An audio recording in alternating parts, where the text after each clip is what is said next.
A morning strike at a Richmond hotel used for mandatory quarantine. Workers at the Pacific Gateway Hotel near Vancouver International Airport stormed the picket line into early hours Monday, protesting layoffs and potential wage cuts. I was a hostess at Pacific Gateway Hotel for 7 years. I have been permanently laid off for my job because we're unionized. We have 1 year from the last day we worked to be recalled back. For most of us, that time has been ended, and now we're out of a job. The hotel workers walked off the job around 5 a.m. Monday and say the strike is indefinite.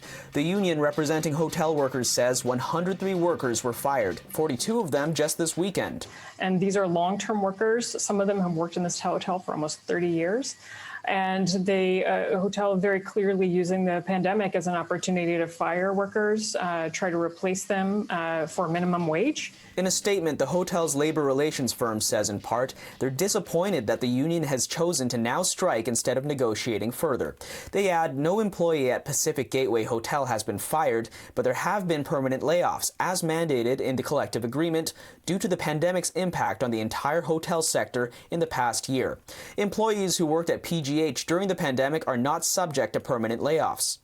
The union says Pacific Gateway has been a quarantine hotel since the beginning of the pandemic, and that after the federal government took over, workers were displaced. And when they came in, they brought in the Red Cross to perform some of the duties that some of our members would perform, like cleaning rooms, delivering meals, and that meant putting out housekeepers out of jobs. Out of the 103 workers recently laid off at the Pacific Gateway Hotel, the union says that around 2/3 were women. A Royal Bank report in March says that during the pandemic, 200,000 women across Canada slipped into the ranks of the unemployed. Women took 65% of the job losses in the hardest hit sectors, food services and accommodation. While the federal government has recognized the impact the pandemic has had on women, even using language calling for a feminist response to economic recovery, those facing layoffs in the hospitality industry are still waiting for action. So we just want to be supported by the federal government, make the change, and not support a hotel that gets rid of their women, gets rid of their workers.